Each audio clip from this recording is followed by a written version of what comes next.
This is Judge Kaplan, and we will start the hearings on LTL Management LLC. Let me just go through and get my computer set up. All right. We have just a few counsel and parties who've requested presenter status.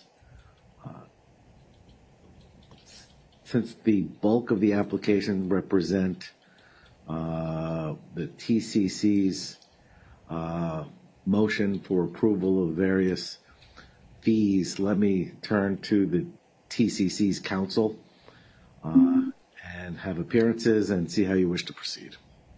Good morning, Your Honor. It's Jeff Jonas from Brown Rudnick for the move-ins today. And at least initially, I expect to speak for all of the movements. We'll see how that goes. Of course, everybody's got their own fees at stake, and I don't want to take away anybody's opportunity.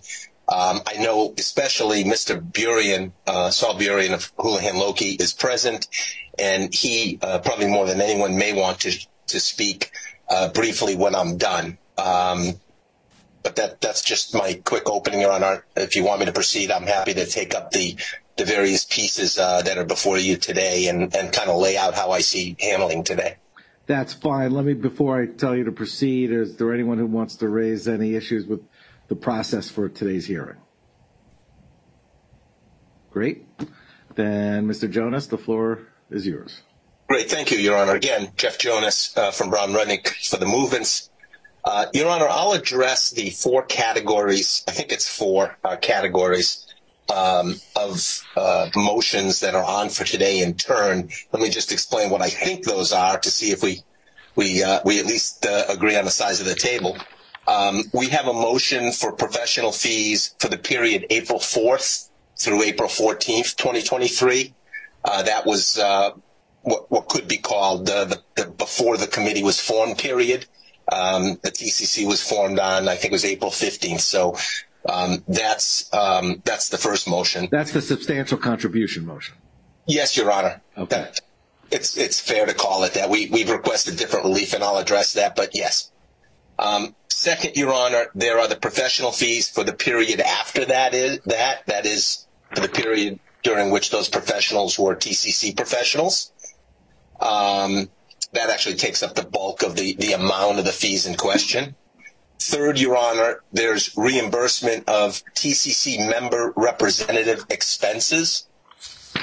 And fourth, Your Honor, and I think it just popped up on the docket late, I think, which is the Massey and Gale and Anderson Kill post-dismissal period fees, I think for August. I'm happy to address those, Your Honor, as well. I think that's everything that's before us today. All right. Those latter two motions I have as docket 1382 and 1394. That is consistent with my understanding of what's on my plate today. So let's have at it. Okay. Thank you, Your Honor. First of all, let me just start Your Honor, by saying I'd like to apologize to the court, which I know is especially busy these days, for having to be here at all today. Neither the TCC nor anyone else on our side of the aisle objected to any of the debtors or related parties' fees or expenses. That includes 14 professional firms, including numerous counsels to the ad hoc committee of supporting counsel. In total, those professionals now have had fees and expenses allowed totaling more than $32 million. By the way, Your Honor, that doesn't include other firms and other professionals representing J&J. For example, White & Case, which I know you're aware of, was present. I think numerous lawyers were present at every hearing. I'm sure their bill was millions of dollars, if not more. Of course, that's beyond the purview of the court. But nevertheless, the allowed professional fees for LTL2, $32 million. And by the way, Your Honor, I'd note, I believe that those charges include certain pre-petition charges and charges for the period April 4th for 14th, the period during which it seems that the debtor doesn't think non-settling TAL claimants are entitled to any representation. Your Honor, we didn't impose any of those professional fees and expenses because we thought it was time to move on. We didn't think it was a good use of anyone's time, most importantly this court, to argue about fees for a case which has now been dismissed. But here we are. The debtor's objections, in many cases, are mean-spirited, seeking to reduce the Brown-Rudnick's fees by 33% and Houlihan's fees by almost 60%. Your Honor, the hallmark of American jurisprudence is the adversary system. Today's objections strike at that. J&J is one of the richest, most powerful corporations in the United States, represented by teams of excellent lawyers from some of the finest law firms in the country. It was a privilege for me, and I think I can speak for all the professionals, to go up against such great lawyers. TAL claimants, both before TCC formation or after, should be entitled to retain professionals and have them work unfettered by worry that their work later will be challenged by their adversaries, never mind that we were successful. J&J developed a strategy to use bankruptcy to resolve its talc liability as cheaply as possible. I'm sure you recall that was $2 billion in LTL1. The price of J&J's gambit is to shoulder the costs of bankruptcy. And by the way, it appears that this gambit continues, Your Honor. Yesterday, on J&J's third quarter earnings call, Mr. Haas said, and I quote, "We're pursuing a consensual resolution of the TAL claims through another bankruptcy," close quote. My last general point, Your Honor, and then I'll address them in the motions in turn. J&J's fees exceeded $33 million. The total professional fees and expenses sought by the TCC is approximately $28 million, 15% or so less than J&J. I don't think you need to go any further than that. That alone supports the reasonableness and the appropriateness of the TCC's request. I and all of the TCC professionals literally put our blood, sweat, and tears into this case. I think the court knows this and saw firsthand the commitment and the quality of the TCC's professionals' work. All of that being said, Your Honor, while we believe every penny of the fees sought is appropriate, I believe the court is aware that the Genova Burns firm settled the debtor's objection to its fees. And if you're not aware of that, I'll tell you now, Your Honor, because that can come off the calendar, that Genova Burns settled the debtor's objection to its fees by agreeing to a 2.5% fee discount. The TCC professionals are prepared to accept the same. And in fact, Your Honor, we'll amend our applications here and now to reduce them by 2.5% of the fees sought. Your Honor, that suggestion was rejected by J&J, but we, as I said, we will reduce the fee requests by that 2.5% in the spirit of addressing any concerns and putting this behind us. That reduction is more than $600,000, Your Honor. With that said, Your Honor, let me turn, and I'm going to try and be brief. I think our papers were pretty extensive. I was going to note, certainly I read the reply. I understand the arguments, but I'll ask you to highlight certain concerns. And I have a few questions that sure. I'm going to let everybody present first. That's how I was going to go at it, Your Honor, so thank you.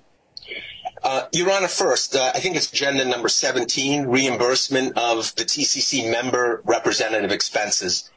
This is about $90,000, Your Honor. We've probably spent that on this phone call so far, on this hearing so far. It's about $90,000 of expenses incurred by TCC member representatives. While these member reps were attorneys, they are not seeking fees for their time, but rather only certain costs, mostly travel costs, to attend meetings and court hearings as TCC member representatives.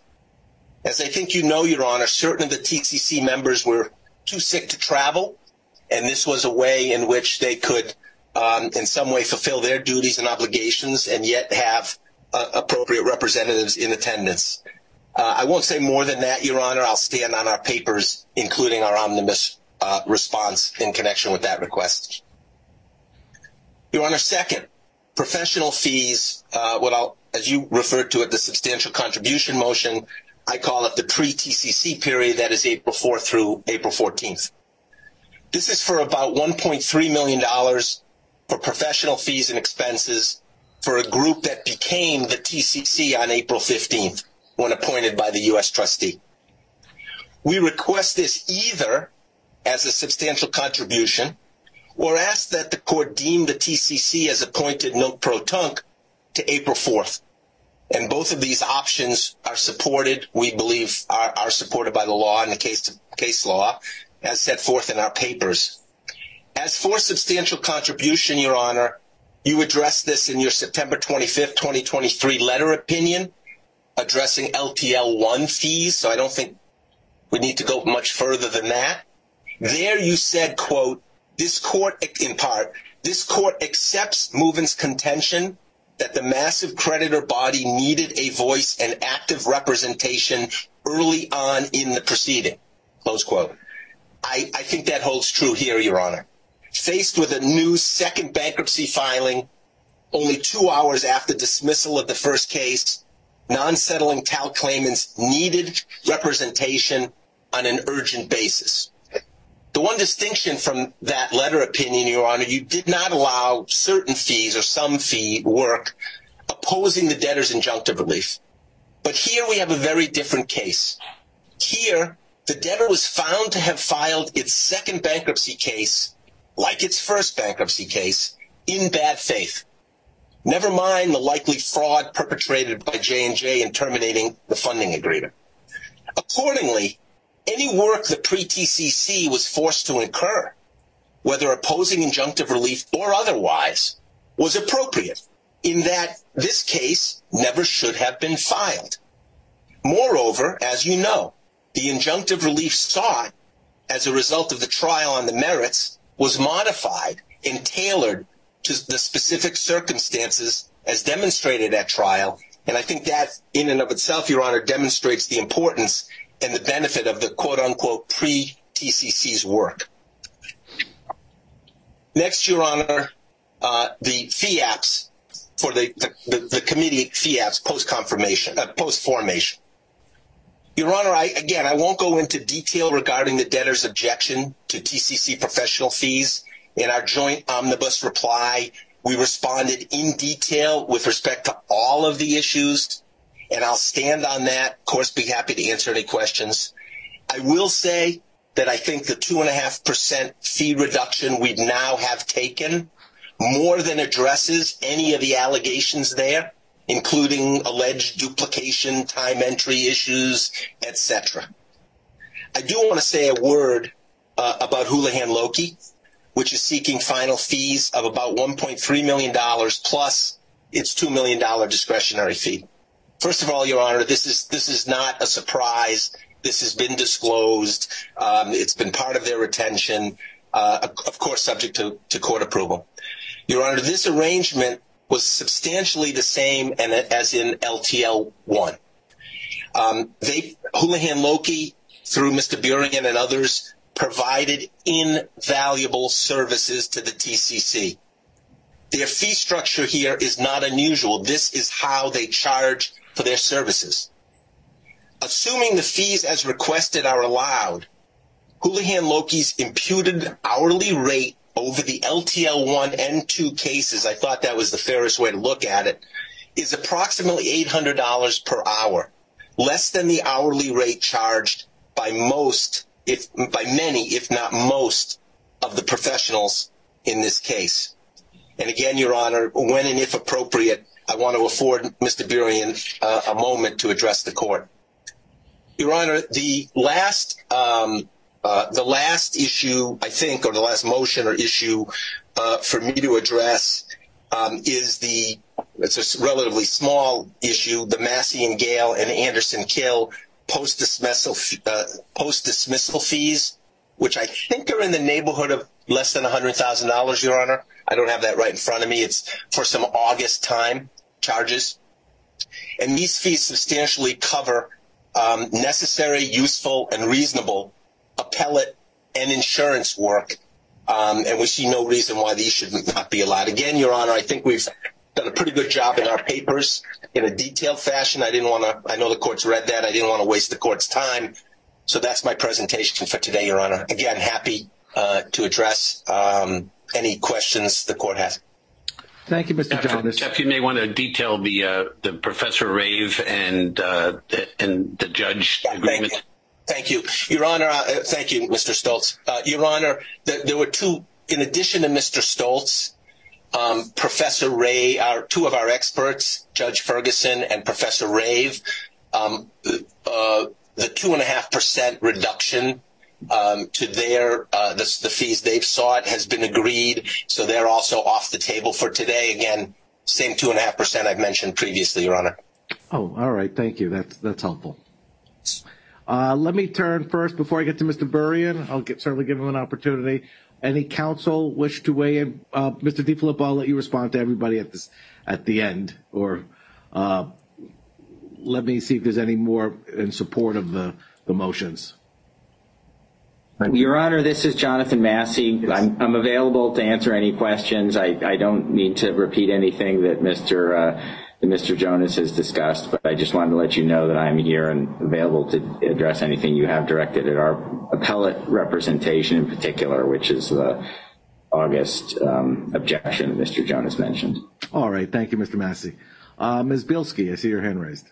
Thank you, Your Honor. Lauren Bielski with the Office of United States Trustee, and I apologize. I've been trying to get my video to work to no avail this morning. But I just wanted to say that we also want to be heard in opposition as we filed objections to these as well. Okay. Yes. Thank you, Your Honor. No, I'm well aware. Thank you. All right. Then I believe Mr. Burian. Good morning, Your Honor, and thank you very much for allowing me to speak. It's been a while since I addressed a court in argument as opposed to as testimony, so I appreciate the opportunity. And I have no reading recommendations for you today. Thank you. So I'm going to keep it simple. I'm really here to respond to your questions, Your Honor. I do want to point out that there's absolutely no dispute about how necessary, productive, professional, effective, and frankly extraordinary our work has been.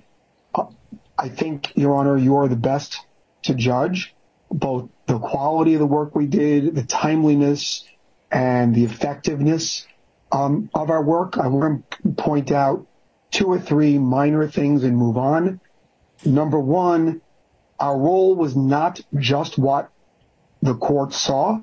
We also were retained on a broad financial engagement, including working behind the scenes with respect to creditor coordination and settlement discussions. They failed, but I could tell you that we tried.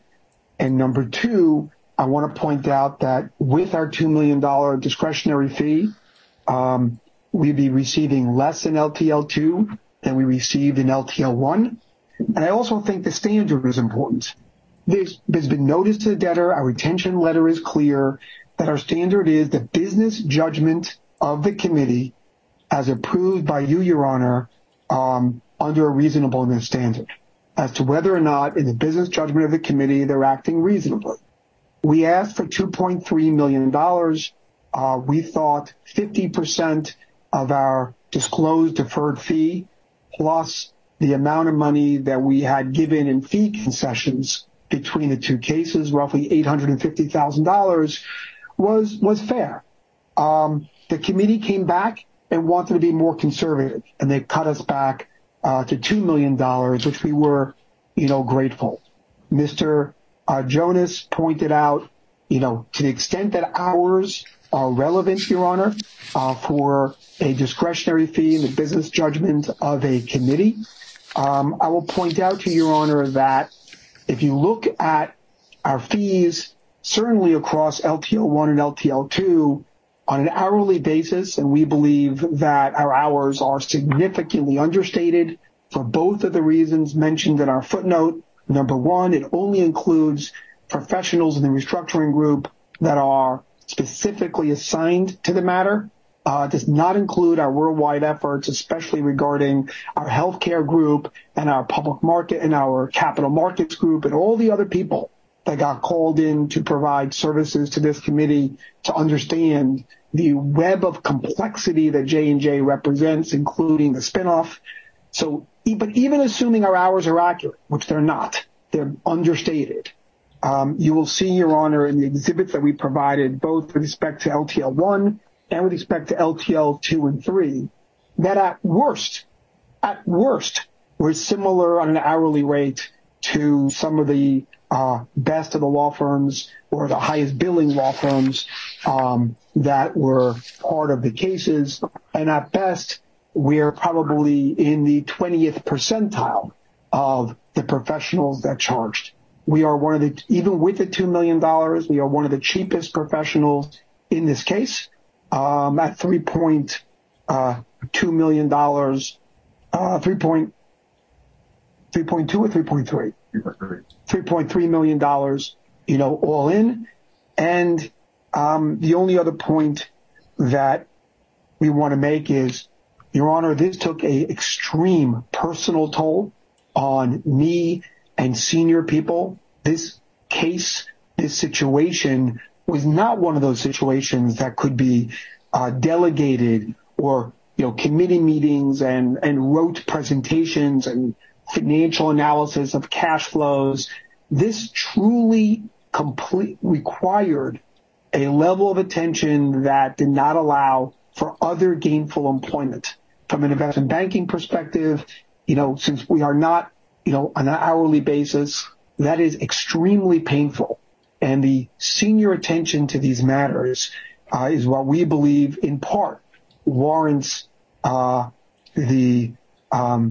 bonus. We told the committee when we got retained that we would not hit and run, that we'd be there for them. We understand that people are sick and dying and that this is critical, and that I personally would be available. And me and my senior team kept that promise.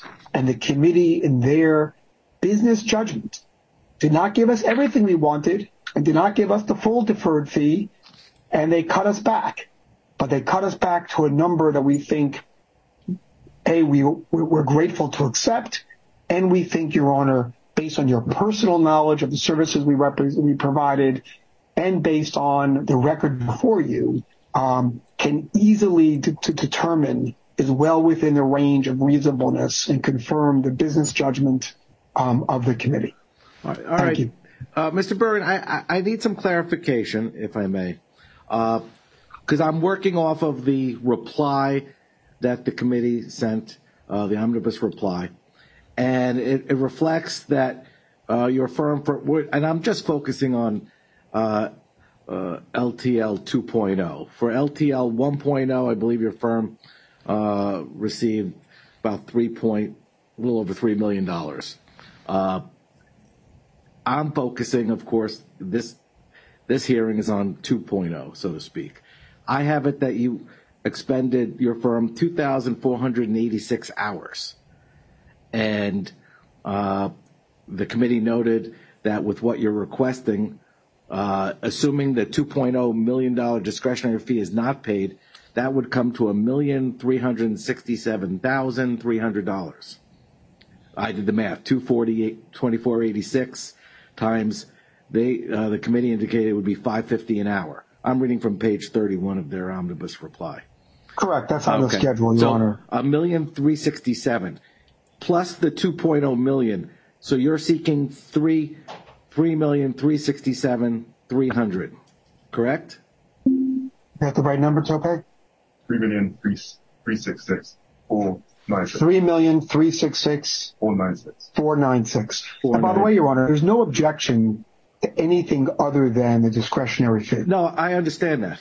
But, and as the committee lays out, they compare that overall fee and of course they average in 1.0, which I'm not sure why. And they note that the average fee for all of LTL's professionals would the average hourly rate was $907. And if I took the $24.86 in fees, the $24.86 in hours, and multiplied it by the average hourly rate of the LTL professionals at $907, that comes to $2,254,802, about a little over $1 million less than what's being sought. There's no reason to average in the time that was spent by Houlihan Lokey for LTL 1.0 because they were compensated fairly for in that case. I guess the point is, if I take your hours that were expended and plug that into the $3.3+ million sought, it actually comes to $1,354 an hour. Which, by the way, Your Honor, is less than the Paul Hastings average hourly rate that the debtor not only didn't object to, but also paid them for for services from the petition date through retention. I understand. And we're also talking about the relative seniority of the hours, where we don't have legions of junior associates bringing our averages down. And number two, we significantly underestimate our hours because we're only including my direct team, not their healthcare team or capital markets. And you're including in that number people like local counsel or others that are not, the core team in a bankruptcy that have much more significant hours. If you take the average of, Jones Day, White and Case, Skadden Arps, obviously the Paul Hastings and Brown Rudnick teams, what you'll see, Your Honor, is that the hourly rates for people of my seniority would be $1,800 an hour. That's what this court is approving for people with 35 years of experience doing the kind of work that I'm doing. Understood. I raised the hourly rate because it was the committee that compared your weighted average between the two cases and compared it to the 907 average rate of the LTL counsel. The focus that I want to direct your attention to is in LTL 1, your firm received $3.269,000 and change for 5,700 hours of work. Nearly double the amount of hours that were spent in this case. This is a case that lasted from April through August on a motion to dismiss. There wasn't the concentrated mediation efforts. There wasn't the other aspects. Your $2 million discretionary request was to account for an entire case. We didn't get very far in this case beyond the 4 months and a motion to dismiss. So that's my concern. So let me answer that concern in two different ways.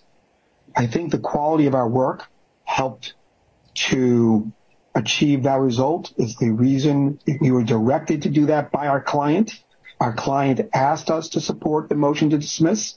We were extremely successful in the work we did and in the business judgment of the client that asked us to do it. They felt that those services were worth, both on a objective and subjective basis, roughly $3 million. And the question is whether or not that client's business judgment is reasonable when someone does what the client asks in a way that is of the quality that we provided.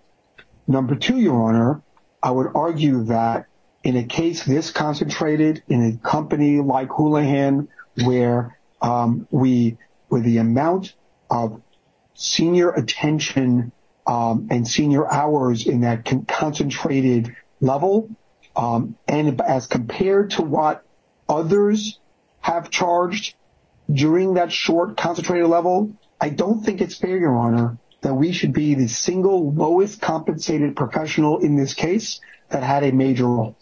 And if you only paid us, I think your calculation was $2.4 million, we would be at a fraction of anybody else in the case. And would argue that we contributed significantly more, and the business judgment of the committee was such. The reason why LTL 1 is relevant, Your Honor, is that we were struck in LTL 2, with a blitzkrieg, with a effort to move the case incredibly quickly. We provided over $850,000 of fee concessions between the two cases. If I remember correctly, at one of the hearings, it was mentioned by the court, I'm aware, and we'll get to the back-end fees later. We specifically added the discretionary fee to compensate us for the fact that we knew and we advised the court that our monthly fees were not nearly enough to compensate us for the effort we were making. And we specifically included the language about business judgment of our client, not to be subjected to J&J's scorched earth approach. Personally, we've lost matters because of this. We've had, issues regarding taking a firm stand on behalf of tort claimants. And I think, Your Honor, that in light of the record, a fee worst case scenario of $1,300 an hour, or on a combined basis, less than, roughly $800 an hour is necessary. We never had a chance in LTL 2 to come back to the court with a full discussion of fees because our clients asked us not to. They told us to rely on the discretionary fee. They told us that don't have a fight with J&J when we need you the most. Let's not go through another 3 hearings where they jerked us around in LTL 1. They said, just do the same thing. You have your discretionary fee. If you get the case dismissed, we will support you, which, by the way, they have. And I respectfully ask the court, in light of the work we have done, that we didn't get everything we asked for, but what the committee in their business judgment gave us, we think is certainly in the bounds of reasonableness. All right. Thank you, Mr. Burrian. I appreciate your response. Let me turn now to Mr. DiFilippo. Yes, Your Honor, with your permission, I'm going to cede the virtual podium to Mr. Pacelli from my office. Absolutely. Good morning, Mr. Pacelli.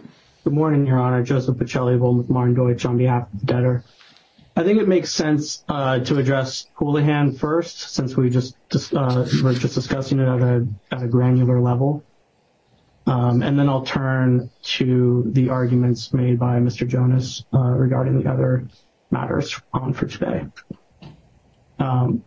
Regarding Houlihan, there is nothing in the evidentiary record on which the court could base a finding that Houlihan's request for a fee enhancement satisfies the high bar that is imposed. Houlihan has been fully paid its lodestar, which is presumptively a reasonable fee. There's no evidence of the kind of extraordinary services or results generated by Houlihan which justifies an enhancement. There's no precedence to support awarding Houlihan a discretionary fee, or as he just referred to it, a bonus, payable in the TCC's discretion. As a matter of law, the TCC cites no cases where a discretionary fee has been awarded, let alone such an extraordinary one, nearly double the agreed fee for services. The TCC's response points to Houlihan's purported hourly rate as a basis for the amount demanded. However, the calculation is based on inflated hours and excessive overstaffing that did not benefit the estate. For example, Houlihan billed in 0.5 increments, meaning it may have worked on something for 5 minutes, yet billed a half hour. Such billing also violates the U.S. trustee guidelines and should not form the basis of a lodestar calculation. Additionally, at each of the 9 hearings that Houlihan attended, no less than 6 Houlihan timekeepers attended. No reasonable explanation has been provided as to why 6 professionals were required to attend. Regardless, this is clearly excessive. For example, more Houlihan timekeepers attended the June 2nd hearing than Brown-Rudnick timekeepers. Each of those Houlihan timekeepers billed 4 hours, totaling 24 hours, while the combined total hours for the 21 other TCC timekeepers totaled 34.6, for an average of 1.6 hours per timekeeper. It is particularly troubling that each Houlihan timekeeper billed 4 hours, given that the audio runtime for this hearing was just over an hour and a half. In addition to the lack of support for an enhanced fee, the response reveals that Houlihan's discretionary fee, and as he just noted, takes into consideration work it performed in LTL 1. This is clearly unauthorized, and Houlihan is time barred from seeking compensation for work performed in LTL 1, and such work should not be part of the calculus.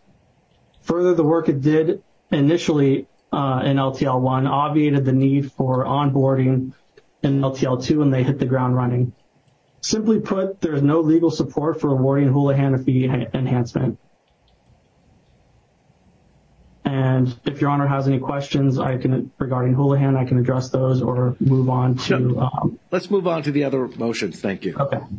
I'll move on to the member expenses, which Mr. Jonas addressed first. Representatives of committee members seek reimbursement for over $90,000 in fees from representing individual TCC members. The TCC's response lists orders entered by this court that do not prohibit payment of these expenses. TCC's argument is specious, as there is neither a legal basis nor authorization by this court for payment of such expenses, as the TCC's response noted in paragraph 3, where it cited the exclusion of third-party counsel of committee members from submitting statements of expenses. As Your Honor is aware, 503B3F authorizes expense reimbursement for official committee members in certain circumstances, but does not authorize reimbursement for their legal representatives. The TCC's response points to authorization in the Bestwall and Arrow cases, yet in each of those cases, authorization was done on consent of all parties. Counsel and experts retained by the TCC have sought payment of collectively over $27 million in fees and expenses, many of which have significant experience in mass tort bankruptcies and litigation. These firms retained by the TCC were more than capable of advising the members of the TCC regarding all issues in this Chapter 11 case. Further, the expenses themselves are excessive and include first-class airfare, lodging at luxury hotels, premier car services, dinners at fine dining establishments, and travel expenses for multiple representatives of the same member. Even if the bankruptcy code allowed for reimbursement of member expenses, such excessive expenses would not be covered. At bottom, there is no legal basis, as the U.S. trustee also stated in its objection, for the debtor to reimburse representatives of committee members. And this court did not authorize payment of committee member representatives in either the interim comp order, the dismissal order, or any other order, and this request should be denied. All right. Moving on to the substantial contribution motion. Substantial contribution is extraordinary relief that is rarely granted. It is not a blank check for counsel to pursue their clients' goals before committee members have been chosen and before safeguards related to retention of professionals are employed. Additionally, the court should reject the alternative relief sought, which is non-protunct retention of professionals for an entity, the TCC, prior to its existence. That is simply not permitted by 1103A. Beginning with the legal standard, as Your Honor stated in the substantial contribution opinion in LTL 1, 503B3D must be narrowly construed so that administrative expenses will be held to a minimum. Your Honor also noted that it is the movement's burden to prove by a preponderance of the evidence that they've made a substantial contribution. The Summit Metals case, which Your Honor cited, held that a substantial contribution allowance is limited to extraordinary creditor actions that led directly to tangible benefits to creditors, the debtor, or the estate. The sort of contribution that reaches this threshold is exceedingly narrow, and fees should be granted only in rare and extraordinary circumstances, end quote. Further, a creditor's attorney generally should, as stated in the LeBron case, quote, look to its own client for payment, end quote. The efforts of the movements were to support their clients' own self-interests, not those of other creditors, the debtor, or the estate. The movement's response emphasizes that it has a duty to all TAL claimants, yet its pre-formation efforts were diametrically opposed to the aims of a majority of claimants who supported the debtor's bankruptcy filing. Movements admit that their pre-formation work was consistent with their post-formation position. In other words, they began by representing their clients' interests, continued post-formation, and failed to consider the benefits of a successful reorganization would have to all creditors. Large portion of the fees incurred stems from two work streams: the first day motions and informational brief, and the preliminary injunction, all of which were essentially unsuccessful, as the first day motions were granted in their entirety, the request for sua sponte dismissal was denied, and the preliminary injunction stayed claimants from commencing or continuing any trials or appeal of any TAL claims. Movements incurred fees of over $360,000 related to the first day motions, yet presented no argument, and at the April 11th hearing, Your Honor acknowledged that the orders were standard and not controversial. Further, any arguments could have been pursued after the TCC was formed, as entry of the first day orders were without prejudice under the local rules. There was no urgency here. Movements incurred fees of over $130,000 related to its informational brief requesting sua sponte dismissal. Black's Law Dictionary defines sua sponte as, quote, without prompting or suggestion, end quote, rendering a request for such relief contradictory and improper. While characterizing it as sua sponte, what movements actually sought was ex parte dismissal with no notice to the other claimants. Regardless, this court correctly denied the request because there is no record to support appellate review of such dismissal, and, quote, it flies in the face of Rule 2002, the Code, and Section 1112, end quote. This was frivolous and never should have been requested. The content of the movement's objection and informational brief focused not on the specific relief requested in the first day motions, which was largely administrative, but on contesting the filing of the Chapter 11 case itself. It is clear that the movements hoped to obtain immediate dismissal without a proper motion or notice to all parties to pursue their own interests in the tort system. LeBron stood for the proposition that, quote, creditors are presumed to be acting in their own interests until they satisfy the court that their efforts have transcended self-protection, end quote. This self-motivated and frivolous tactic does little to rebut that presumption, considering the widespread creditor support for the debtor's filing. Further, to the extent any time was spent on a superficial response to routine first day motions, it was both unnecessary and did not serve to benefit the estate or creditors. Regarding the second work stream, the movements incurred fees of over $305,000 related to opposing the preliminary injunction. Preliminary injunctions in mass tort cases are common and often uncontroversial. Further, the relief is, by definition, not permanent, and the debtor was amenable to modifying the TRO and did so. Thus, again, there was no urgency, especially considering the quickness with which the U.S. trustee appointed a committee a mere 10 days after the petition date. In this court's opinion in LTL 1 regarding the substantial contribution motions, Your Honor found that efforts opposing the preliminary injunction did not serve the best interests of the bankruptcy estate, and such opposition, quote, aided primarily the interests of individual plaintiffs seeking to pursue relief outside of the bankruptcy court, end quote. That statement rings truer in this case, as individual plaintiffs sought to pursue their interests at the expense of a majority of similarly situated claimants who, like the debtor, preferred confirmation of a plan. As a final point, the services provided by movements were excessive and include inappropriate time entries. Movements provided services totaling over $1.3 million in only 10 days, despite their admitted extensive familiarity with the debtor and case issues. Further, the entries themselves include time for post-formation services, services related to LTL 1, and unnecessary media monitoring. For these reasons, the court should deny movements' request for substantial contribution. As alternative relief, movements seek to amend their retention retroactive to the petition date, which is not possible under 1103A and is improper for several other reasons. First, these professionals already received non-proton retention and the retention orders, which was to the date of the TCC's formation. Second, this is clearly an end run around the body of case law governing substantial contribution and should not be considered. Third, the TCC argues that continuity between LTL1 and LTL2 favors this relief.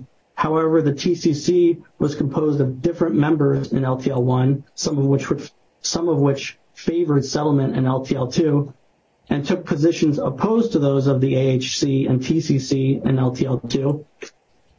So simply put, the TCC was different in each case, and there is no continuity.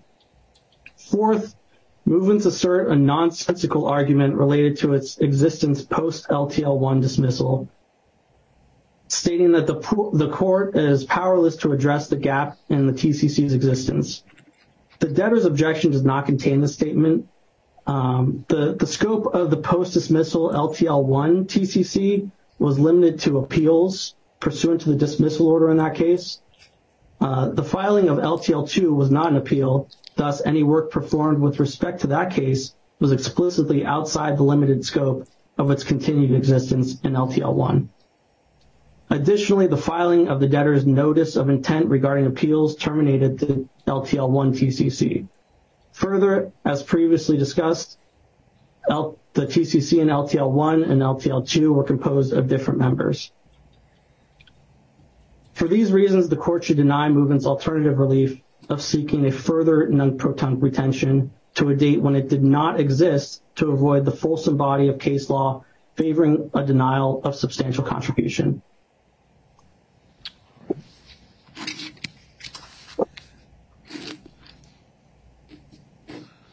And now I'll move to the final fee applications and the post-dismissal monthly fee statements.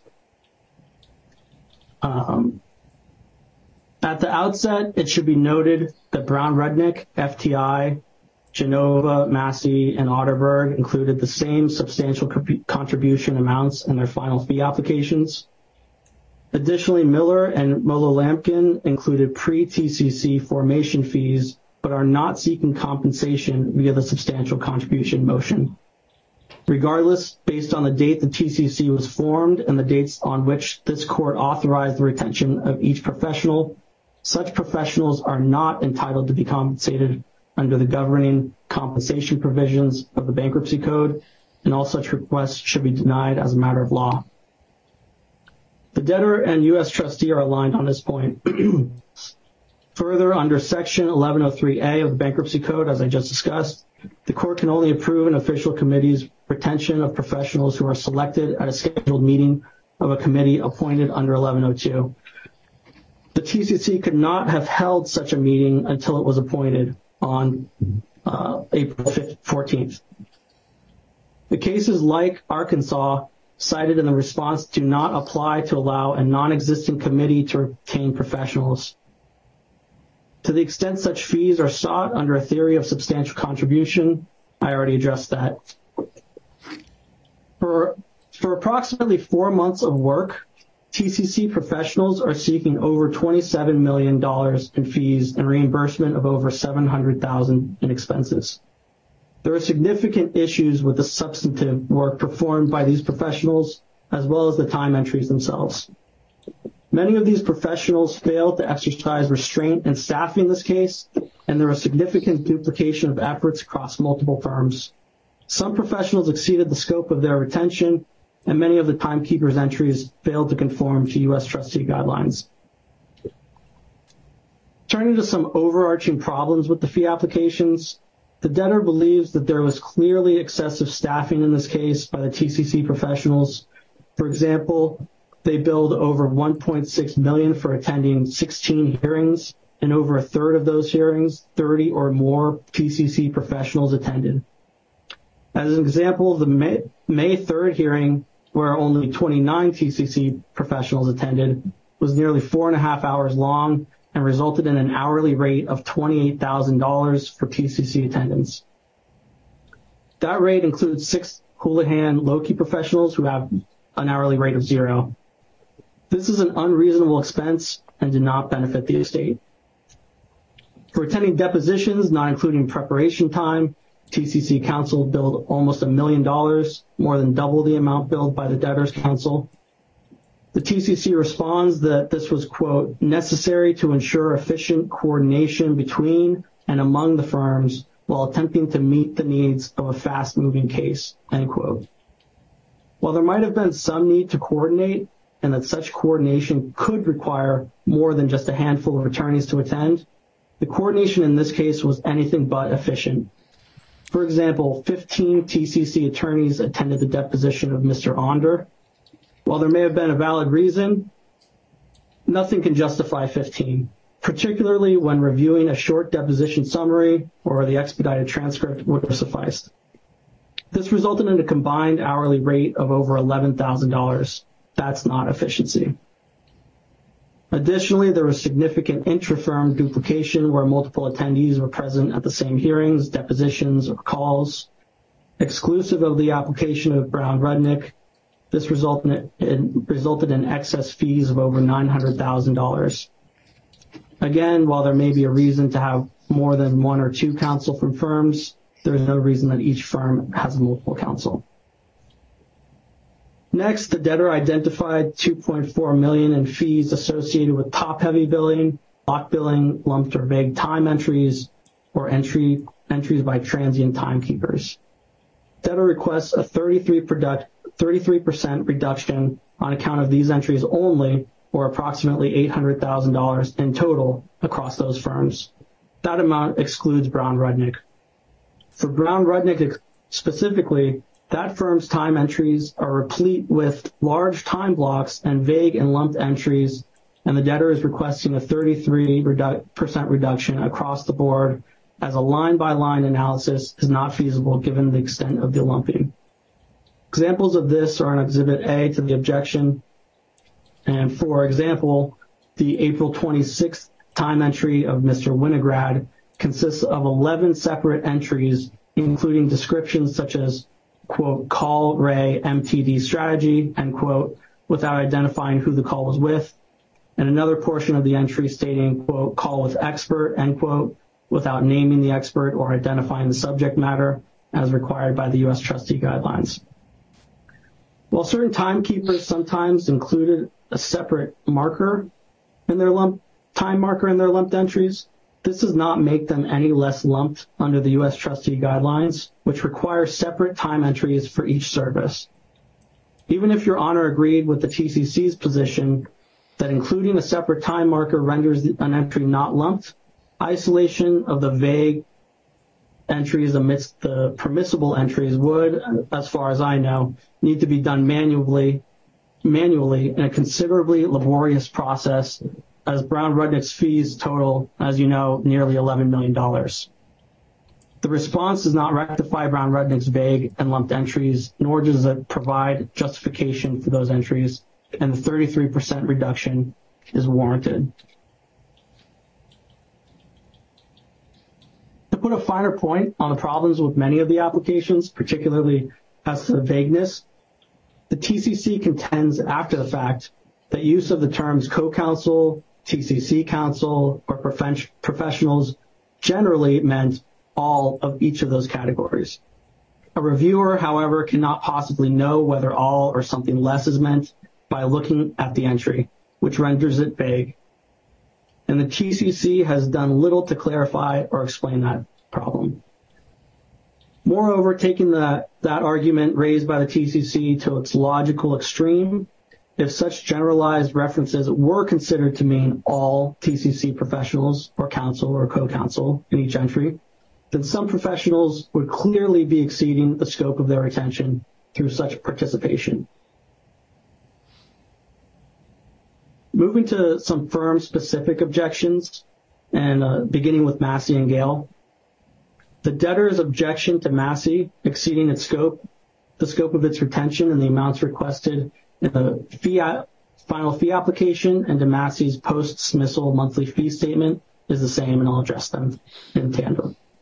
The firm was not retained as general bankruptcy counsel and was not retained as special appellate counsel.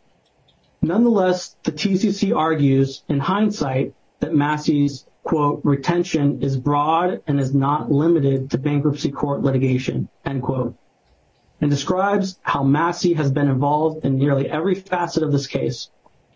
This description by the TCC, which was entirely missing from their retention pleadings, sounds identical to lead bankruptcy counsel and makes a mockery of the concept of special counsel. Either Massey's role is duplicative of those of Brown Rudnick and Otterberg, or it's duplicative of Mola Lampkin. In either scenario, Massey exceeded its scope by rendering appellate-type services to the TCC.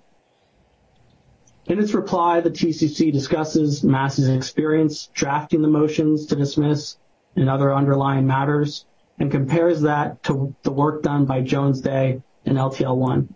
This is not an appropriate comparison. Jones Day is the debtor's lead bankruptcy counsel. The TCC essentially admits that while it failed to disclose it, it allowed 3 firms to operate as lead bankruptcy counsel with no distinct roles.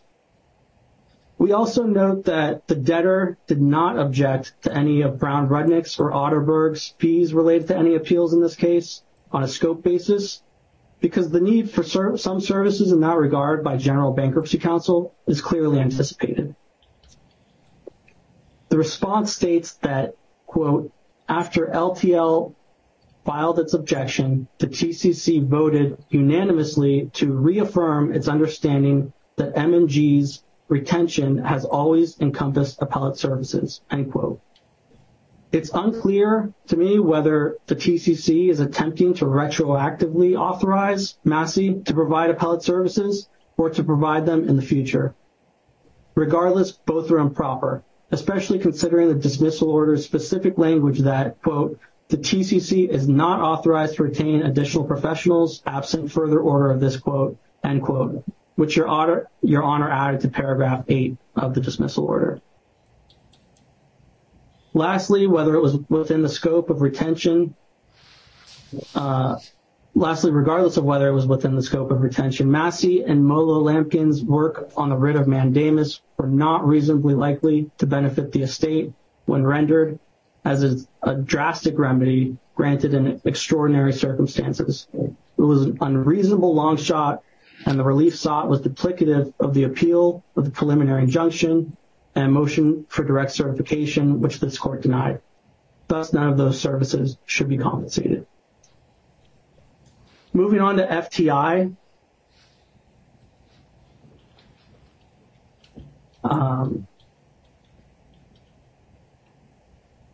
The TCC apparently did not anticipate that the debtor would object to the TCC's financial advisor performing the services of a public relations advisor. Notably, FTI's retention application does not include such a description. Moreover, the services were of no material benefit. A significant portion of FTI's purported strategic communications consisted of monitoring media articles. However, reading the news does not benefit the estate. And further, such services are duplicative of the dozens of daily news blogs and services that summarize media articles available to all professionals, such as Debtwire, Law 360, Westlaw Edge, and the like. Further, the response does little to justify FTI spending over $700,000 on a report that this court was not provided and did not consider, and its work related to the motion to dismiss where this court did not consider any opinion rendered by FTI. The TCC also argues that FTI's staffing at hearings was reasonable and necessary, yet 3 timekeepers attended the August 2nd hearing, which took place after the court rendered its opinion dismissing the case. That's one example. And further, there's no reason for FTI to attend depositions on matters for which it is not rendering an expert opinion, yet it was present at and billed for many of those in connection with the motion to dismiss. Next, regarding Anderson Kill, The debtor's scope-related objection to this firm's final fee application, again, is the same as the objection to its post-dismissal monthly fee statement. Anderson Kill is special insurance counsel. The issues of insurance were never addressed in this case in a material way. Moreover, the legal and factual issues Anderson Kill is purportedly analyzing are the exact same services it rendered in LTL 1. It should not be paid twice for rendering the same analysis.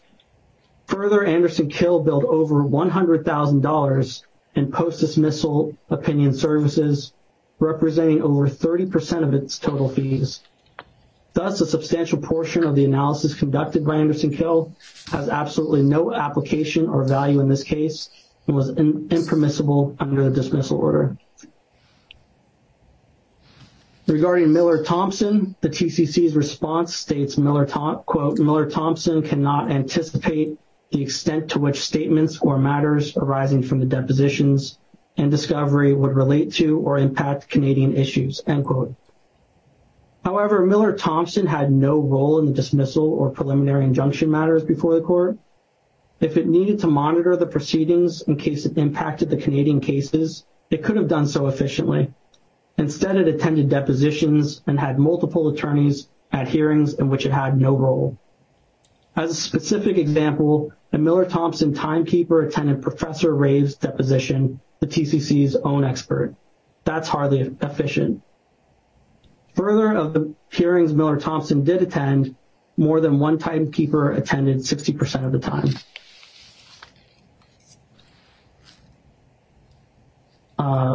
And lastly, regarding expenses, the debtor requested backup expense documentation for a very small portion of the expenses of the TCC professionals and reserved the right to object in the objection that was filed. The debtor is objecting now to only two expenses, which do not appear, this objection does not appear in the papers. The debtor requested documentation for one expense of FTI totaling $24,086.33, described as, quote, purchased services, website hosting, re-town hall meeting, end quote, which is dated May 9th. FTI never sent us the expense documentation, and without receipt of that backup documentation, the debtor is unable to ascertain whether the expense is reasonable, and FTI has given no reason for their failure to provide such documentation. The only other expense the debtor objects to is one expense of Brown Rudnick totaling $44,987.60 on June 30th, described as, quote, professional services, vendor, IDES, YDES, end quote. But review of the corresponding invoice shows the expense was for, quote, legal services for the period from May 15th, 2023 to June 30th, 2023, end quote, from IDES, a European law firm. Pursuant to 1103 of the Bankruptcy Code, committee appointed under Section 1102 must have court approval to authorize the employment of attorneys to represent or perform services for such committee. As no retention application was filed for this firm, the debtor objects to this expense in full as unauthorized legal services, and further, there is no conflict disclosure provided. And if Your Honor has any questions, I'm happy to answer. No, thank you, Mr. Pacelli. I appreciate your response. We haven't had that.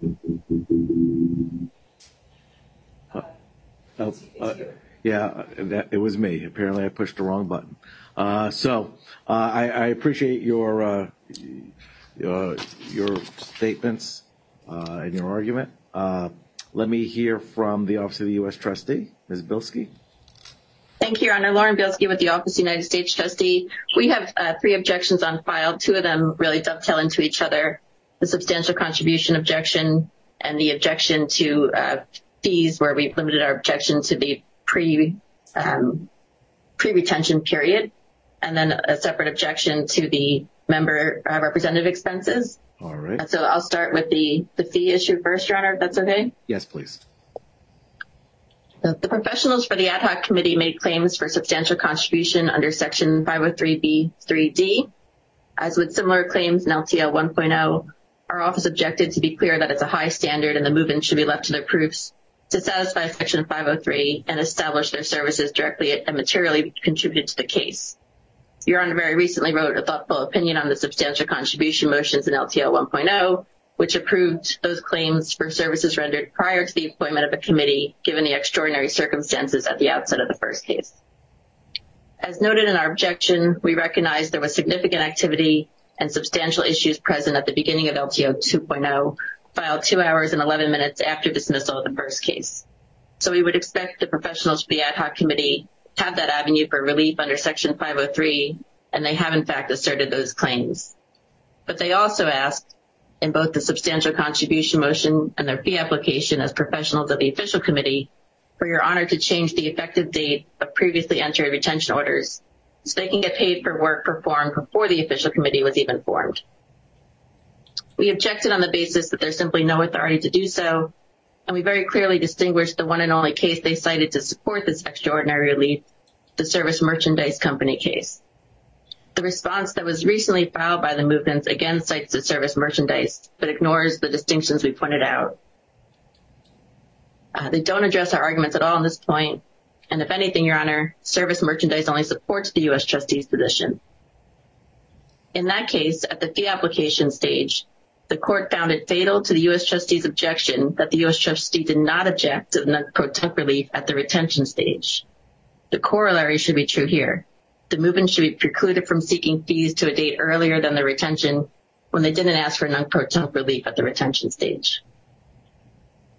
In any event, Your Honor, they now cite to Motors liquidation, previously the General Motors case, as another case that they say reached a similar outcome as Service Merchandise. And they conclude in their papers in the response by saying the U.S. trustee does not dispute the Motor Liquidation Court's analysis. Unless I missed something, Your Honor, I didn't see the Motors liquidation case in their arguments prior to the response. So, of course, we did not address that case. Now, having had the opportunity to review the Motors liquidation case, whether or not we dispute the court's analysis, as they say we don't, we most clearly dispute the applicability of the facts to the case of that case to the facts here. As with Service Merchandise, Motors liquidation is distinguishable. In Motors, the debtors and the official committee proposed to one of the committee members that he serve on a subcommittee to represent the interest of creditors with asbestos-related personal injury claims in the lead-up to plan confirmation. A subcommittee was formed and it immediately hired counsel. According to the opinion, from the time the subcommittee was formed in October 2009 and through March 2010, the debtors, the creditors committee, and the U.S. trustee engaged in prolonged discussions about the use of a subcommittee and ultimately agreed that the subcommittee should instead be made into a separate official committee. So 5 months after the subcommittee's creation, the U.S. trustee appointed the subcommittee members as the members of the new official committee of asbestos claimants. So when counsel, who was already engaged as counsel for the subcommittee, filed a retention application as counsel for the official committee, a request was made for non-protunct relief to go back 5 months earlier, and it was granted over the U.S. trustee's objection. Here, no such request was made at the retention stage, and even if there were, the facts are distinguishable.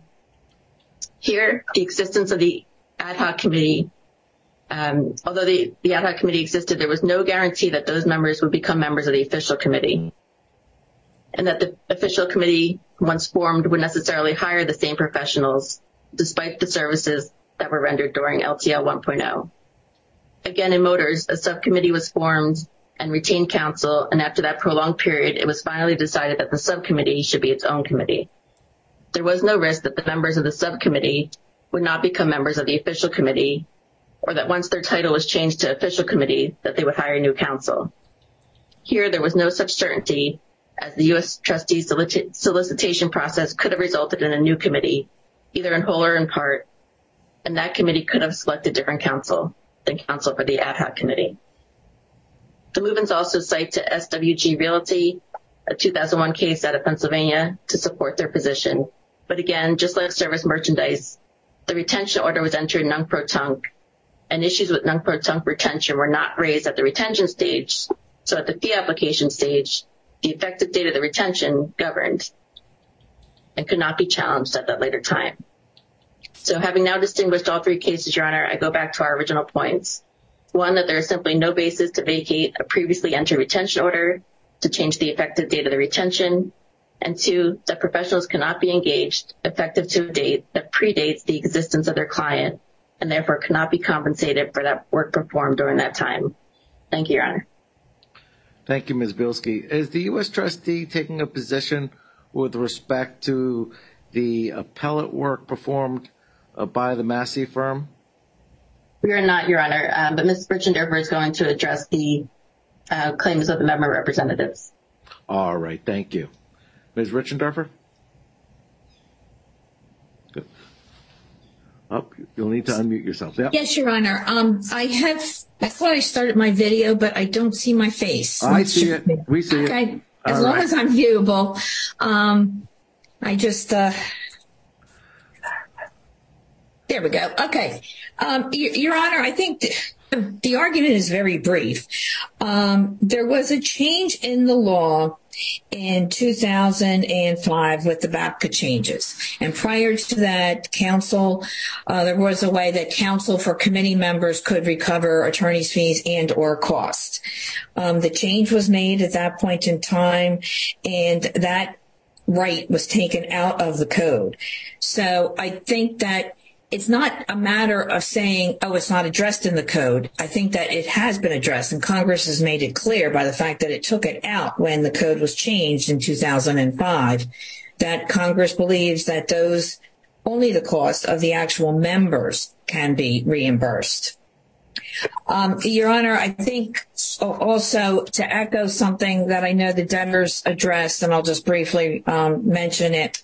In going through the expenses, I noted, Your Honor, that for certain, first of all, it doesn't identify which member each of the firms represents, and I don't know why that was.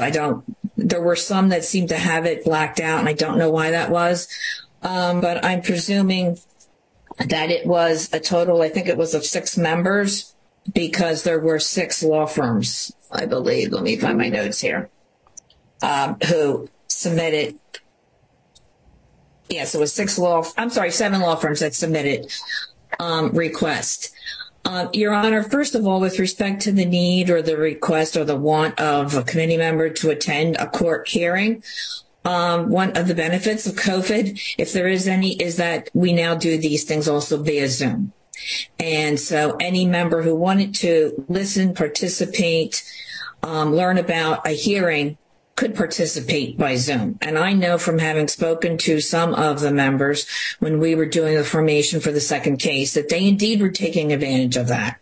And so there was no need for a representative to come to be physically present in court. The member could be looking and could email, text, whatever, if they wanted to. The other thing I would note, Your Honor, is if the court is inclined to grant that, I think that the U.S. trustee would reserve the right to review the expenses, because these expenses far exceed anything that we would find to be reasonable under our obligation to review fee applications.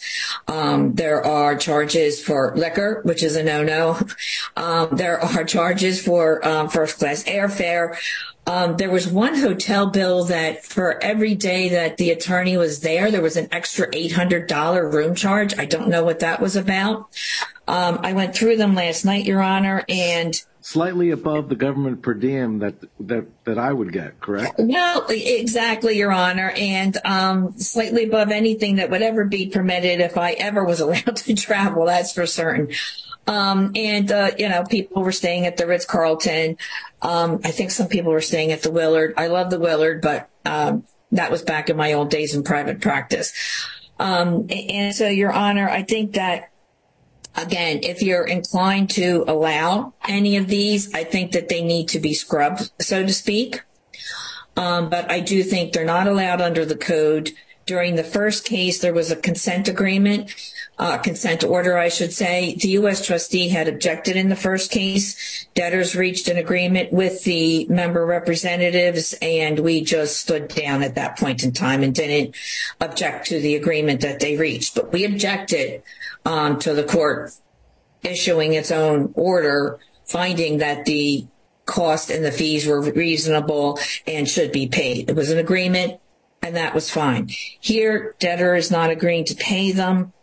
And I think that the code does not support payment of these. And if like I said, if the court is inclined, I think that the numbers really need to be scrubbed significantly.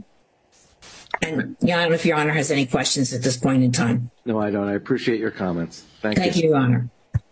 So at this juncture, let me go back to movants if they wish to have a brief response on anything that's been raised. Your Honor, Jeff Jonas. First of all, I apologize, Your Honor. Apparently the stress of this hearing has caused me to have a bloody nose. So I'm okay and I'm ready to finish up, but I just wanted to apologize, Your Honor. I thought Mr. DiFilippo had come over and, address the issues personally. Yeah, that would have been the usual course, Your Honor. Your Honor, I'll be very brief and just make a few general remarks. And I'll try and break them up again by what we were dealing with. First of all, Your Honor, as to Mr. Pichelli's remarks, I was struck listening to him to the remark I made at the beginning of this, which is just how punitive the debtor's approach to this is. Frankly, the approach that they've taken, the debtor and J&J, really, I guess what we should have done is we should have fly-specced all of the debtor's professionals and objected and have a food fight before the court with respect to this entry and that entry and who was doing what. I reiterate my belief that that's not the way these things should be approached. Our fees were 15% less than the debtor's fees. I think you don't need to go much further than that. And again, I'm not saying that professionals should be able to act in an unfettered way, but generally, Your Honor, not only is their approach punitive, but it's replete with second guessing.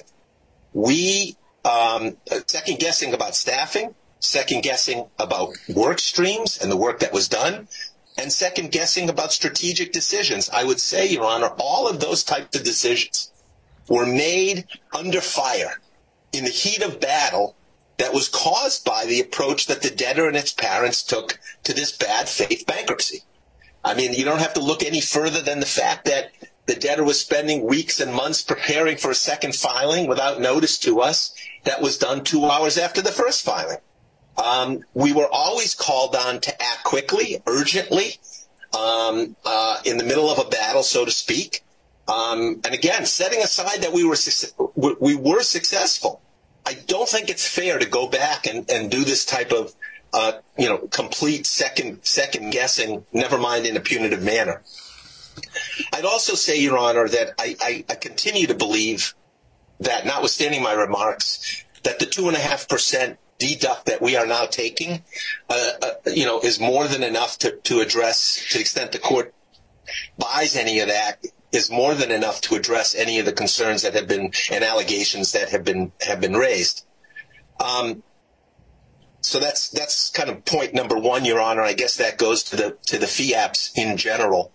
I don't think I need to address any of the specifics because I think they're all addressed in our papers. And that includes, for example, Mr. Massey's retention scope covering what he did and all the other professionals. Your Honor, as to the Houlihan situation, I'm struck. Mr. Pichelli said, quote, agreed fee that they're getting that they're seeking a bonus in addition to the, quote, agreed fees for services, close quote. Completely wrong, completely incorrect. There was no agreed fees for services on an hourly basis. Their fee was agreed, it's in their retention, to a monthly fee plus a discretionary bonus, which in this case, in its business judgment, the TCC has decided on a reduced amount, has decided to award. That's their fee. So to say, oh, wow, they're getting a lot more than their hourly fee, It's wrong completely. It's not a fee enhancement. This is their fee. As to the member rep expenses, I sometimes like to step away from everybody can cite chapter and verse and talk about and obviously take pot shots at a hotel and expenses. I get it, Your Honor, but I like to take a look from 1,000 feet.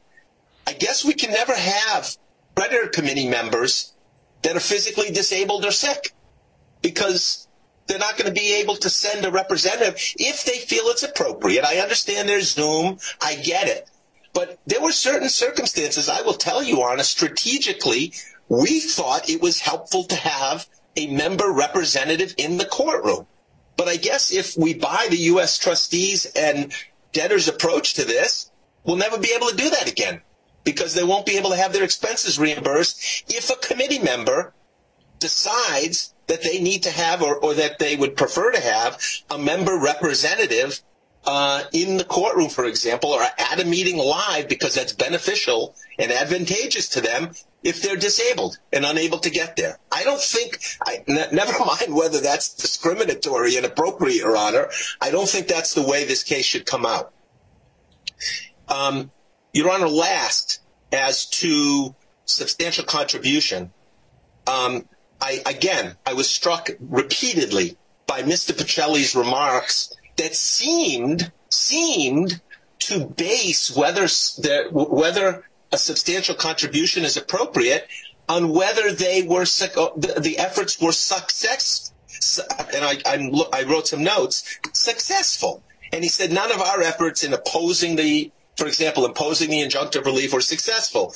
Your Honor, if that's the standard, why are we paying $32 million to the debtors professionals in a case that was found to be filed in bad faith, should never have been filed, and wasn't successful at all? That can't be the case. So yes, Your Honor, we undertook efforts at the beginning of this case that whether they were successful or not is not the standard. Did they provide value? I would argue that yes, both at the time and certainly in hindsight, in light of the fact that the case was found to have been filed in bad faith. And those are my remarks, Your Honor, unless you have questions. I do not. Thank you, Mr. Jonas. Mr. Massey? Yes, could I speak for just a couple of minutes, Your Honor? I just wanted to address a couple of points. Yes, please. We are special counsel. We are not.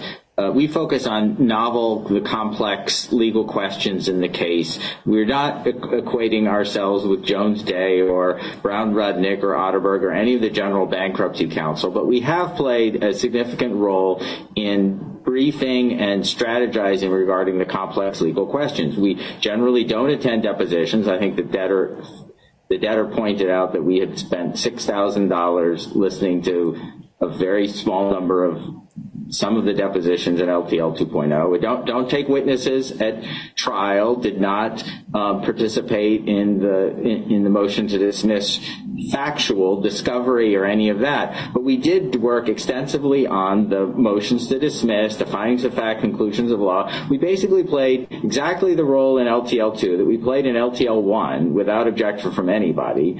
And our role extended in the LTL 1 appeal. We worked extensively on the appeal. I sat at counsel table in the Third Circuit. We touted that in our retention application in LTL 2. I mean, our retention application in LTL 2 says we serve as special counsel providing unparalleled mass tort and other complex case experience before trial and appellate courts, including the Supreme Court.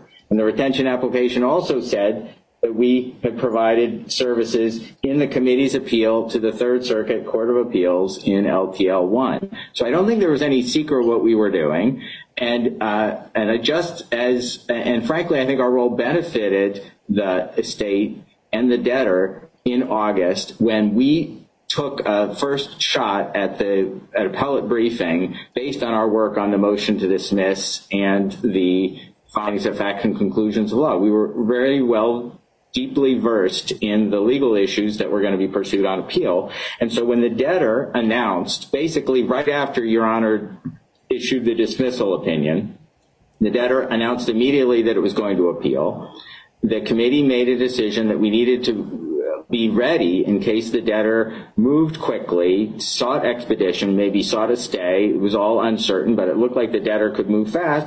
The committee did not want to be stuck flat-footed, and we were charged with immediately going full speed ahead on the appellate process. Didn't mean we duplicate with Molo Lampkin. We worked very closely with them, and but given our role in the LTL 2.0 motion to dismiss trial and findings of fact and conclusions of the law, there was a decision made to have us take the first crack at stuff. And I think that's efficient. I think that reduced the amount of time that the committee spent on the work. And I think it's benefited the debtor, frankly, and benefited the estate. I want to say also, I went to the committee to ask for a retroactive reaffirmance that we all had the same understanding. The committee thought it was unnecessary, but I wanted to make clear that I could stand before you and say my understanding of my retention is exactly the same as the committee's understanding of my retention, which is I'm playing the same role in LTL 2 as I did in LTL 1, without objection from anybody in LTL 1. And I want to make sure that I had the authority from the committee to say that. So there's no issue here that we're going back and changing the retention. Frankly, it's the same retention that was in LTL 1. And I'm frankly dumbfounded that they're even objecting to that, because they knew all along what we were doing. They saw me, saw our invoices, saw me at council table in LTL 1. And I think, fully entitled to play the same role in LTL 2. Thank you. All right. Thank you, Mr. Massey. Is there anyone else? Your Honor, one very short. Very briefly, Mr. Burrian, go ahead. Thank you very much. I completely endorse what Mr. Jonas has said about the standard. This is not a bonus. This is not a lodestar allocation. This was fully disclosed and completely part of our retention upfront in advance. It was structured this way to avoid a fee fight at the beginning that would slow down provision of services, and honestly is something that we specifically relied upon the business judgment of the committee and the good faith of this court in its review. Number two, I was really surprised by the small ball approach about one hearing in which a couple of people provided services before and after. I'll remind the court about the pulling teeth regarding simple things like where dividends are, where cash is, the kind of work that we had to do to reconstruct the history of the cash flows and what was actually owed to the parent of the debtor meant that my people were attending multiple depositions and converging before and after court hearings to provide services to the debtor, to the committee with respect to discovery disputes and just trying to understand the facts. We could have spent a lot less time if the company would have just provided the decency that we get in other cases of answering simple questions in advance and helping avoid all of these costs and circumstances. You made a comment about the hours, Your Honor, and I'll point out that this case was less than 1/3 of the time of the previous case, but our work, which we believe is significantly understated, was over half the time. Banks don't work on an hourly basis. When you have that sort of senior concentrated time on an emergency basis, the fees that we are charging here is significantly lower than anybody else I think would have charged, and certainly lower than what we would typically charge. The fact that we had to provide more than half the hours in less than 1/3 of the time, we think is relevant. When it comes to the factual predicate and the evidence, we think that the committee's prospective response in the filing, the court's record of these proceedings, and the fact that the reasonable judgment of the committee, business judgment of the committee, was the defined standard subject to the court's review, we think provides all the factual or evidentiary predicate that is necessary. All right. Your Honor, we rely on you and your perspective. Ultimately, that's the right answer, and thank you very much. Thank you, Mr. Burrian. All right, folks. Well argued. Your Honor, if I may, just one quick response. Mr. Pacelli, very quickly. Thank you, Your Honor. I just want to address one thing in particular. Mr. Jonas keeps mentioning this 2.5%, which the debtor settled with three parties at 2.5%, the TCC's local counsel and two individual experts, as they were small and the objections mostly related to issues with the time entries themselves. In the response, the TCC stated that the average was 5% in LTL1 regarding the fee examiner, what they took from the fee examiner. I haven't verified that amount. However, it should be noted that some firms received a greater reduction than others. For example, Brown Rudnick's average reduction in LTL1 was 6.43%. I just wanted to bring that to Your Honor's attention. All right. Thank you. Thank you, Your Honor. Thank you. Be careful, Mr. Jonas. You'll start bleeding more. No, all right. All right. Thank you. Thank you, counsel. And Mr. Burian, I appreciate your insight. Let me make a few comments, if I may. I want to address a wide variety of issues. There was reference made that the court had the benefit in the past of a fee examiner to review all the applications, and that fee examiner did a tremendous job, identified consistently concerns that they had with overstaffing and unnecessary appearances at hearings across the table, across all counsel, all sides. And just because I don't have a fee examiner doesn't mean those concerns disappeared. The court maintains those concerns with respect to these applications. The court witnessed who was in court. Obviously, I'm not at depositions or at meetings, but I have reviewed the detailed time records, and I still have reservations regarding the same concerns the examiner had with respect to overstaffing and unnecessary participation or excessive participation, whether at appearance, at hearings, or through discovery. I share the concern that apart from the substantial contribution application, that there should not be any request by firms during the case for time and services expended prior to the appointment of a committee. There is a substantial contribution motion and the related request to be considered nunc-pro-tunc. That covers that period. That same time should not be in the applications or for the same services post petition, post appointment of the committee. Let me also, with respect to the substantial contribution motion, I note that the aggregate time requested for addressing the first day motions was $361,673. And I reviewed Lee Odell's certification. And I respect that counsel's expertise is in the mass tort areas. I would be interested in seeing if bankruptcy counsel held the same view regarding the time necessary to address the first day motions. Specifically, there were 8 motions. Moving apart from the first day declaration of Mr. Kim and the petition, there was a motion regarding suspending standard notices.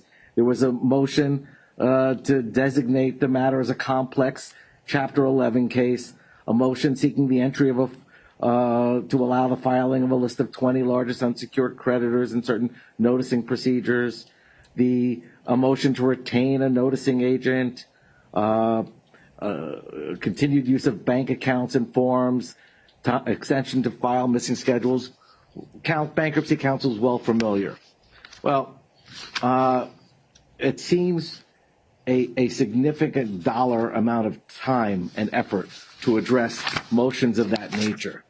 By comparison, and just anecdotally, this court, this past Sunday evening, well, actually Monday morning at 1 a.m., Rite Aid filed 18 first day motions, which included sales and bidding procedures, restructuring support agreements, a $3.4 billion DIP loan, plus, needless to say, about a dozen or more other motions.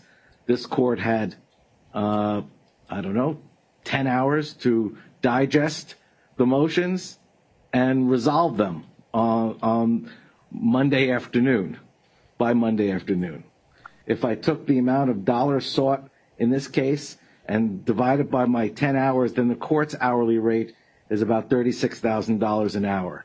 I think it even exceeds Neil Ketchall's hourly rate. So I say that, I'm going to leave it there with respect to the time spent during the period. I also want to address the time incurred preparing the writ of mandamus, the petition of mandamus. I would say that the quickness in which the Third Circuit denied the petition belies the value to the estate. I read in the reply that the petition for mandamus was used primarily to preview for the circuit the issues that were going to be addressed. And I'm going to be candid. I find that if that's the underlying purpose of a petition for mandamus, it's somewhat offensive and disrespectful to the court. I don't believe a petition for mandamus is a tool to be used to preview issues that will eventually get to the circuit, if they do get there. I'll note the irony that the basis for the petition of mandamus, one of the primary bases for the petition for mandamus, was my decision not to dismiss the case on the first day matters without an evidentiary record, without proper notice under Rule 2002. Yet counsel here are seeking tens of millions of dollars for compensation to essentially put on the case over a 4-day period and marshal the evidence that was necessary for the court to make the decision to dismiss the case later on. It does seem ironic. So I have a concern there. I've expressed my concerns with the fees for Houlihan Lokey. I've heard Mr. Burian. I will leave my concerns at that for now.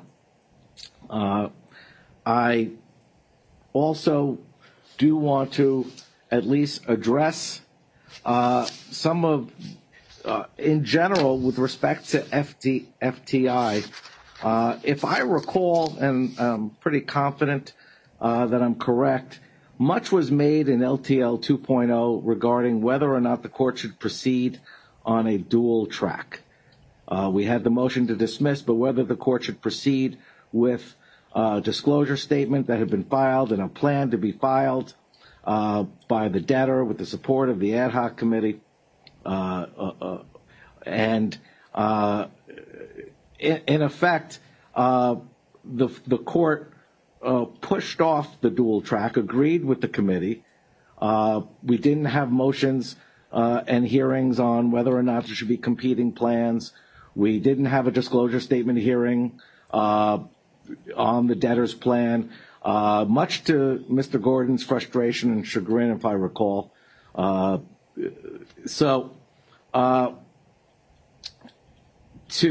the heart of this case during the 4 months it was in existence was on the motion to dismiss. So I guess the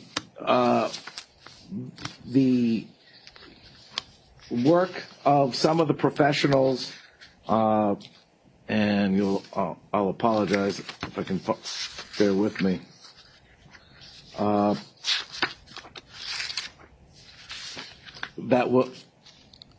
That was directed elsewhere. And if I saw a chart, I noted a discussion that by the committee that FTI was used primarily to assist in the examination of the debtor's finances and financial issues. The court's already expressed its disapproval of using FTI for social media efforts and the like. But when I saw that FTI's participation, I don't have that chart in front of me, at various depositions, and it certainly struck me as odd that they would be at the depositions of Mr. Nakawati, Mr. Watts, those that weren't focused, and there were several other, Mr. Onder, several other depositions of counsel that did not address financial issues. They were certainly focused on the nature of their claimants and their clients. In essence, there seemed to be, again, even looking at FTI's expenditure of close to $36,000 for first day motions, I certainly, given the nature of the first day motions, have concerns. Here's what I'm going to do. I'm going to ask that the committee address the two expense issues that were raised, the $24,086 for website hosting and the $44,987 that was raised with respect to retention of counsel in Europe. I am also going to reserve for about a week. I'm not going to delay this. That's not fair to any of the professionals. But in the interim, I'm going to ask all the professionals, and I appreciate the 2.5% offer. I think, and I'm going to phrase this carefully, it's a nice start. Consider, and we're going to use the term that's in the Houlihan-Lokey retention agreement, discretionary reimbursement or the like. I'm going to ask the firms, the professionals that have submitted these motions and applications to use their discretion to suggest to the court and to take into account the court's expressed concerns that there be voluntary reductions that account for and address the court's concerns. You can submit those to the court during the week. You're not compelled to. It's my suggestion. Otherwise, I will rule on all these requests within a week's time. So I'm going to reserve on all the matters at this juncture. Does anyone have any specific procedural or substantive concerns with that approach? Your Honor, Jeff Jones. First of all, Your Honor, I think you're worth the $36,000 an hour. So I just want to be clear. Clearly a wrong career choice, but go ahead. Just a question, and I apologize. Really, I hope I'll be appearing before you in many more cases. And I just want to understand, when you obviously have reviewed time entries and you expressed your concern, similar concerns, even though there was no fee examiner, that I don't want to say you put yourself in that role, but you've expressed concerns. Right. Does that only arise when objections are filed? And the only reason I ask is because you've approved every dollar of all of the debtors' professionals to the tune of $33 million. And that review hasn't happened. And so I just want to know, I mean, should we have, hindsight is 20/20, but I guess we didn't object because we didn't think that was the way to go.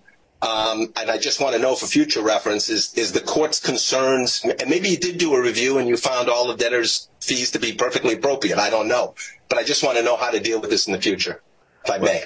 Well, in the future, you're always well served raising objections with the court. The court reviews the applications, of course, takes into account that this is a dismissed case. that it's ultimately where the fees are coming from, where they're getting paid. If there were, the court obviously takes into account specific objections that are raised.